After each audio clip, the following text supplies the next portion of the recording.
তুমি তো ফেরেশতা, আবু যর গিফারিকে তুমি কেমনে জানো?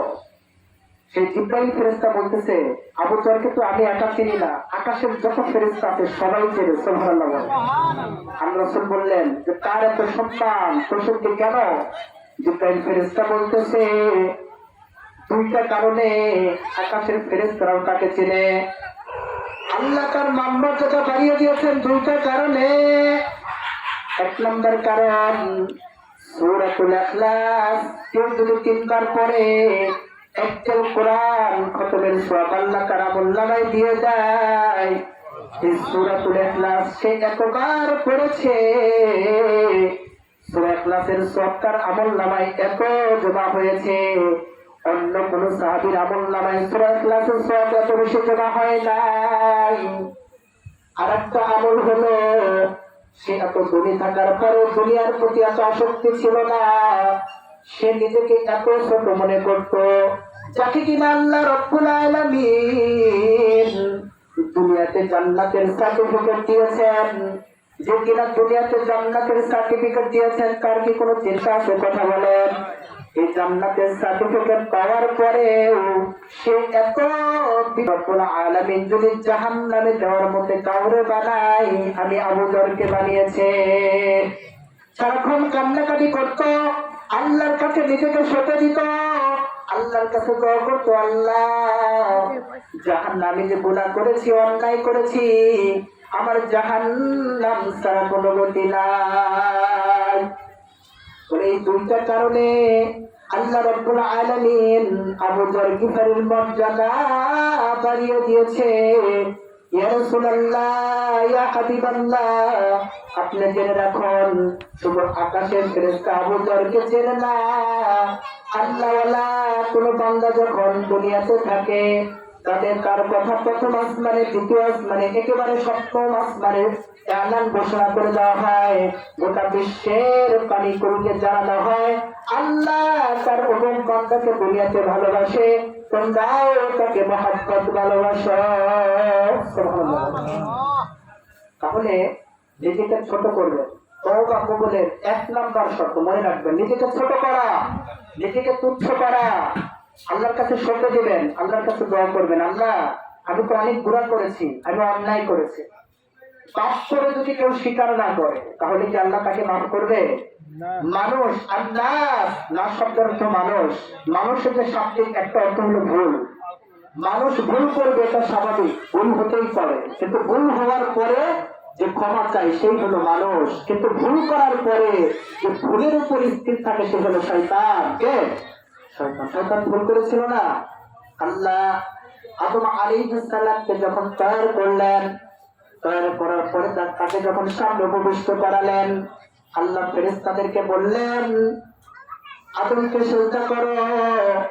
সমস্ত ফেরেশতারা কিন্তু আদমকে সিজদা করেছিল, কিন্তু ইবলিস করে নাই, সে অহংকার করলো। সে তো ভুল করেছে, আল্লাহর হুকুমকে সে অমান্য করেছে, এটাও স্বীকার করে না, কারণ তো ভুল করে নাই, সে অভিশপ্ত মালানে পরিণত হয়েছে। ঠিক কিনা বলেন? এর কারণে আপনার স্বীকারোক্তি দেওয়া লাগবে, আমি গুনাহগার, আমি পাপী বান্দা। আল্লাহর কাছে যত ছোট হবে নিজেকে সঁপে দেবেন, আল্লাহ আপনার মর্যাদাকে বাড়াইয়া দিবে। সুবহানাল্লাহ।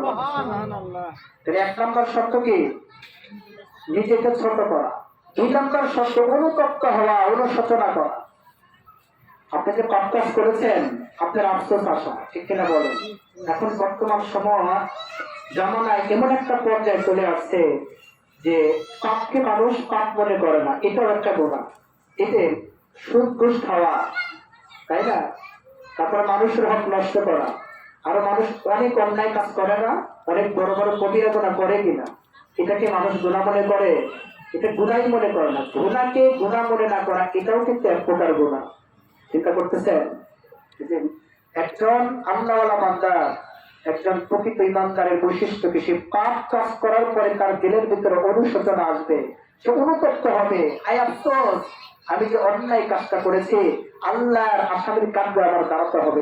এই অনুভূতি যদি কারো ভিতরে থাকে, সে পরবর্তীতে কোনো অন্যায় কাজ করতে পারবে। আমরা হর হামেশাই তওবা করতেছি, বারবার কি করতেছি? গুনাহ করতেছি। এরকম পরিস্থিতি হয় কি হয় না? অনুশোচনা করতে হবে, অনুতপ্ত হতে হবে। আল্লাহর কাছে নিজেকে সঁপে দিতে হবে। সাইয়েদনা আদম আলাইহিস সালাম আমাদের আদি পিতা, তিনি কিছু পাপ করেন নাই, একটা মাত্র ভুল হয়েছিল। আল্লাহ বলে ওয়ালা তাকরাবা হাযিহিস শাজারা। আল্লাহ আদমকে যখন সৃষ্টি করলেন, হাওয়া আলাইহিস সালাম দুজনকে বললেন, আদম এই বৃক্ষটির নিকটে যাবে না, ফাতাকুনা মিনাজ জালিমিন, তাহলে জালেমদের অন্তর্ভুক্ত হয়ে যাবে। শয়তান তো ছাড়ে না, বিভিন্ন কলা কৌশলে যেভাবেই হোক আদম আলাইহিস সালামকে আল্লাহর কথা ভুলাই সেই নিষিদ্ধ গাছের ফলটা ভক্ষণ করালো। আল্লাহ তাকে জান্নাত থেকে বহিষ্কার করলো, তাকে দুনিয়াতে পাঠালো আর বললো, আদম পৃথিবীতে তোমাকে খলিফা হিসাবে পাঠানো হয়েছে, তুমি এবং তোমার সন্তানেরা কিছু সময়ের জন্য, নির্দিষ্ট কিছু সময়ের জন্য দুনিয়াতে থাকবে, আবার আমার কাছে ফিরে আসবে। আল্লাহ যখন আদমকে দুনিয়াতে প্রেরণ করলেন, আদম আলাইহিস সালাম কিন্তু পাপ করেন নাই, একটা ভুল করেছেন। এই ভুল কাজ করার কারণে 350 বছর পর্যন্ত লজ্জায় অবলম্বিত হয়ে আল্লাহর আরশে আজিমের দিকে তাকাই নাই। কি ভুল করেছে? একটা ভুল করেছে, বিশুদ্ধ গাছের ফল ভক্ষণ করেছে। একটা ভুলের কারণে তিনি অনেক কান্নাকাটি করেছেন। কান্নাকাটি করতে করতে চোখ দিয়ে পানি পড়ে, চোখ দিয়ে রক্ত ঝরে, অনেক সময় চোখের পানিও শুকিয়ে যায়। 350 বছর আল্লাহর আরশে আজিমের দিকে তাকাই নাই, লজ্জা অবলম্বিত হয়ে। পরিশেষে আল্লাহ বিশ্বনবী সাল্লাল্লাহু আলাইহি ওয়াসাল্লামের উসিলায় তার দোয়াকে আল্লাহ কবুল করে নেন। সুবহানাল্লাহ বলেন। আদমকে আল্লাহ তাআলা দোয়া শিখিয়ে দিলেন। পর আদম সবাই পড়েন, রব্বানা ওয়ালামনা আনফুসানা ওয়া ইন লাম তাগফির লানা ওয়া তারহামনা লানাকুনান্না মিনাল খাসিরিন। আদম বলতেছে, আমার রব, আমি নিজের উপর জুলুম করেছি, আমি অন্যায় কাজ করেছি, তুমি আমাকে জালেমদের অন্তর্ভুক্ত করো না, তুমি আমাকে মাফ করে দাও। আল্লাহ আদমকে ক্ষমা করে দিলেন। সুবহানাল্লাহ বলেন। একটা ভুল করেছে, 350 বছর পর্যন্ত অনুশোচনা করেছে, অনুতপ্ত হয়েছে। আমাদের গুনাহ তো অনেক হয়, হামেশা আমরা সুদ খাচ্ছি, খাই না? আমরা ঘুষ খাচ্ছি, কত মানুষের হক আমরা নষ্ট করতেছি, করি কিনা? তারপরে দিলের ভিতরে একটু আমাদের আল্লাহর ভয় পয়দা হয় না যে কবরে যে যেতে হবে, হিসাব নিকাশের সম্মুখীন হওয়া লাগবে। একটা লোককে যখন কবরে রাখা হয়, আমরা কিন্তু সকলেই জানি তাকে 3টি প্রশ্ন করা হয়। একজন বৎকার লোককে যখন কবরে রাখা হয়, ফেরেশতা বলে, মার রব্বুকা, তোমার রবকে। তখন লোকটা যদি বৎকার হয়, গুনাহগার ব্যক্তি হয়, বিশ্বনবী সাল্লাল্লাহু আলাইহি ওয়াসাল্লামকে দেখিয়ে, মান হাযা রাজুল, এই ব্যক্তি সম্পর্কে তোমার ধারণা কি? এই ব্যক্তিকে সেই এবারে বলা হয়, আফসোস আমি কিছুই জানি না। তো সেই দিন সকাল আফসোস করে কোনো কাজে আসবে? আফসোস কখন করা লাগবে? দুনিয়াতে করা লাগবে। হাসরের ময়দান যেদিন কায়েম হয়ে যাবে, সূর্যটা আঘাত উপরে থাকবে, মাথার মগজ কক করে পড়তে থাকবে। দুনিয়াতে এত মহাব্বত, এত ভালোবাসা, একজন আর একজন জীবন দিয়ে দেয়, সেই দিন কিন্তু ব্যতিক্রম হবে। পিতা মাতা সন্তানদেরকে চিনবে না, সন্তানেরা পিতা মাতাকে চিনবে না, ভাই ভাইকে চিনবে না, বোন বোনকে চিনবে না। এমন একটা কঠিন মুহূর্ত, আমল ছাড়া কোনো উপায় থাকবে না। এর কারণ করেছিলাম, আমল নামা যখন কম হাতে আসবে, চিরস্থায়ী ভাবে যখন জাহান্নামে দেওয়া হবে, সেই কিনা বলেন, তো সেই দিন আফসোস করে কোনো কাজে আসবে? আফসোস কখন করা লাগবে? দুনিয়াতে করা লাগবে। তওবা কবুলের 2 নম্বর শর্ত অনুশোচনা, অনুতপ্ত হওয়া। এরকম অনেক ঘটনা আমার জানা আছে। একটা ঘটনা মনে পড়ে যায়। সাইয়েদনা মুসা আলাইহিস সালামের সময় এক মহিলা অবৈধ কাজ করেছে, জিনা করেছে। কি করেছে? জিনা করেছে। অবৈধ সন্তান ভূমিষ্ঠ হয়ে গেছে। এবার তো সে চিন্তায় পড়ে গেছে। সে কি করে, অর্থাৎ পেটে অবৈধ সন্তান, সে চিন্তায় পড়ে গেছে, আমি তো জিনা করেছি, আবার পেটে অবৈধ সন্তান, তো কি অবস্থা হবে? অবৈধ সন্তান যে ভূমিষ্ঠ হয়েছে তাকেও সে হত্যা করেছে। এই গুনার জন্য সে অস্থির হয়ে গেছে, চঞ্চল হয়ে গেছে, ব্যাকুল হয়ে গেছে। আমি এক থেকে মানুষ হত্যা করে, এক থেকে সে জেনা করেছে, কয়টা পাপ কাজ করেছে? দুইটা পাপ কাজ করেছে, ঠিক আছে, আবার অনুশোচনাও আসছে যে এই যে দুইটা পাপ কাজ করেছে, আসলে ময়দানে যখন দাঁড়াবো, কোটি কোটি লোকের সামনে যখন আমাকে অপমানিত করা হবে, লাঞ্ছিত করা হবে, সবার সামনে যখন বলা হবে কত হুঙ্কার জাহান্নামে চলে যাও, তখন আমার কি অবস্থা হবে?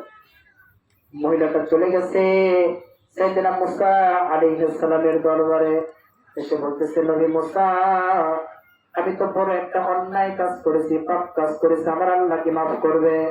মুসা আলাইহিস সালাম বলতেছে, আল্লাহ তো গফুরুর রহিম, আল্লাহ তো ক্ষমাশীল এবং দয়ালু, তুমি কি এমন পাপ কাজ করেছ? আমাকে বলো বলো, আল্লাহ তোমাকে মাফ করবে। মহিলাটা বলতে সাহস পায় না, লজ্জা পায়।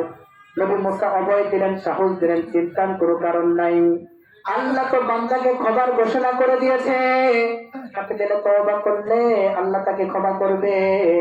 তখন মহিলাটি বলতেছে, নবী মুসা, আমি তো জেনা করেছি, জেনার দরুন আমার পেটে অবৈধ সন্তান, এই সন্তানকে আমি মেরে ফেলে দিয়েছি, আমি জেনা করেছি, অপরদিকে আমার সন্তানকে আমি মেরে ফেলে দিয়েছি, আল্লাহ কি আমাকে মাফ করবে?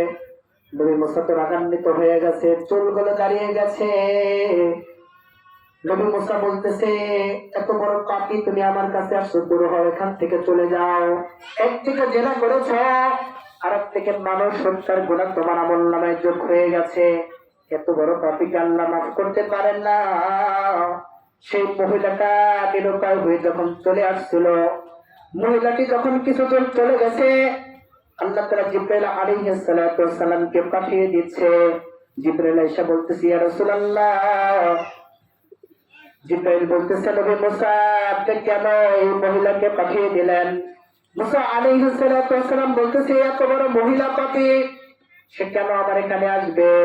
জিবরাইল বলতেছে, আপনি কি জানেন এই মহিলাটি যখন অনুশোচনা করে অনুতপ্ত হয়েছে, সে জেনা করেছে, এটা অবৈধ সন্তান, এটাকেও মেরে ফেলে দিয়েছে, এই গুনাহ করার পরে সে যখন অনুতপ্ত হয়েছে, অনুশোচনা করেছে, নিজের ভুল বুঝতে পেরেছে, এই যে অনুশোচনা হয়েছে, এর কারণে আল্লাহ পাক রব্বুল আলামিন তখনই তার গুনাহ খাতা মাফ করে দিয়েছেন। সুবহানাল্লাহ। নবী মুসা আপনি জেনে রাখেন, এই মহিলাটি কি পাপ কাজ করেছে?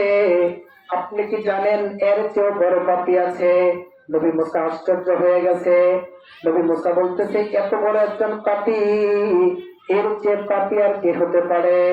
তখন জিবরাইল ফেরেশতা বলতেছে, নবী মুসা আপনি জেনে রাখেন, যে ব্যক্তি জেনে শুনে বুঝে ইচ্ছাকৃতভাবে নামাজকে ছেড়ে দিল, এই মহিলা যে পাপী, তার চেয়েও মহাপাপী হলো সে।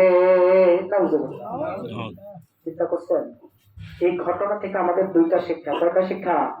দুইটা। একটা হলো যে এই যে মহিলাকে অনুতপ্ত হয়েছে, অনুশোচনা করেছে, আল্লাহ তাকে ক্ষমা করে দিয়েছে। আর একটা হলো এই মহিলাকে কি পাপী, যারা জানিয়া শুনিয়া বুঝিয়া ইচ্ছাকৃতভাবে নামাজকে ছেড়ে দেয়, এই মহিলার চেয়েও সে মহাপাপী। নাউজুবিল্লাহ বলে।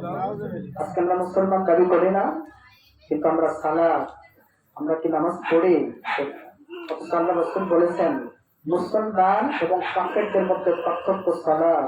আল্লাহ রাসূল আরেক হাদিসে বলছেন, আউয়ালু মা ইউহাসাবু বিহিল আবদু ইয়াউমাল কিয়ামাতি আস-সালাত, কিয়ামতের ময়দানে সর্বপ্রথম সালাতের হিসাব হবে। কিসের হিসাব নেওয়া হবে? সালাতের। সাহাবীরা যখন কোন চিন্তায় বিধিগ্রস্ত হয়ে পড়তেন, পেরেশানিতে পড়তেন, বিপদে পড়তেন, তারা 2 রাকাত নফল করে আল্লাহর কাছে দোয়া করতেন, আল্লাহ তার হাজত পুরা করে দিতেন। সুবহানাল্লাহ। আজকে আমাদের নামাজের কোনো গুরুত্ব আছে? মসজিদ কিন্তু ঘরে ঘরে, একটু পর পর মসজিদ, এই সিরিয়াল এই রাস্তায় দেখেন, একটু পর পর মসজিদ আছে না নাই? মসজিদগুলো কিয়ামতের পূর্বে বিউটিফাই হবে, সৌন্দর্য মণ্ডিত হবে, অট্টালিকা হবে, কিন্তু মুসল্লি থাকবে না। আল্লাহ রাসূল যে সেই 1400 বছর আগে বলে গেছেন, সেটা সত্য প্রমাণিত হচ্ছে কি হচ্ছে না? এটা 5 ওয়াক্ত নামাজ পড়াই লাগবে। এই কারণে তওবা কবুলের 2 নম্বর শর্ত হলো কি করতে হবে? অনুশোচনা হওয়া, অনুতপ্ত হওয়া।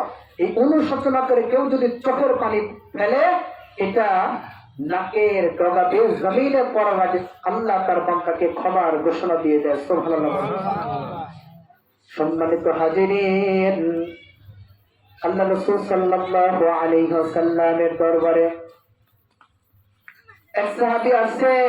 আল্লাহ রাসূল সাহাবীদের